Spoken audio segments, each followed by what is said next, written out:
Hello అండి, అందరికీ welcome back to Honey Locks. మీ ముందుకు వచ్చేసాను కొత్త రెసిపీతో. కరకరలాడుతూ ఎంతో రుచిగా ఉండే ఆరోగ్యకరమైన తెలంగాణ ప్రత్యేక వంటకం చెప్పుకోవచ్చు, మొక్కజొన్న గారెలు. ఈ మొక్కజొన్నతో ముందుగా సగం వరకు మొక్కజొన్న తీసుకొని దాంట్లో సరిపడ బెల్లము, కొద్దిగా సాల్ట్ వేసుకొని ఈ విధంగా మెత్తగా గ్రైండ్ చేసుకొని ఒక మిక్సింగ్ బౌల్లోకి తీసుకుందాము. ఇలా తీసుకున్న పిండిని ఒక కవర్ పైన లేదా చేతికి ఆయిల్ రాసుకొని నిమ్మకాయ సైజ్ అంతా పిండి తీసుకొని కవర్ పైన వేసుకొని మధ్యలో రంధ్రం పెట్టుకొని ఆయిల్ హీట్ అయిన తర్వాత ఆయిల్లో ఎన్ని సరిపోతాయో అన్ని వేసుకొని రెండు వైపులా కాల్చుకుందామండి. గోల్డెన్ బ్రౌన్ కలర్ వచ్చేంత వరకు ఇలా విధంగా తీసుకొని గిన్నెలోకి తీసుకోవటమే.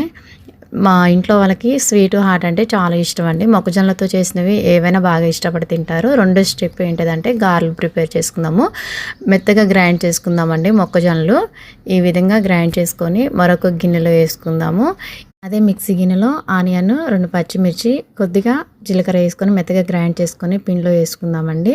తర్వాత ఆ పిండిలో పుదీనా, సరిపడా సాల్ట్, కొద్దిగా జీలకర్ర, కొత్తిమీర, కరివేపాకు కూడా యాడ్ చేసుకొని మనం గ్రైండ్ చేసుకున్నటువంటి పచ్చిమిర్చి పేస్ట్ని కూడా వేసుకొని అంతా కలుపుకుందాము. పిండి మొత్తాన్ని కలుపుకొని అల్లం వెల్లుల్లి పేస్ట్ అనేది ఓన్లీ ఆప్షనల్ అండి. ఆయిల్ హీట్ కాగానే మనం బూరెలు వేసుకున్నట్టే గారెలు కూడా సేమ్ విధంగా కవర్ పైన వేసుకోవాలి. వైపులా ఎర్రగా కాల్చుకొని వేరొక గిన్నెలోకి తీసుకోవటమే. అంతే ఫ్రెండ్స్, ఎంతో రుచికరమైన కరకరలాడుతూ గారెలు బూరెలు రెడీ. మన వీడియో నచ్చితే తప్పకుండా లైక్ చేయడం, సబ్స్క్రైబ్ చేయడం మర్చిపోవద్దు. Thank you for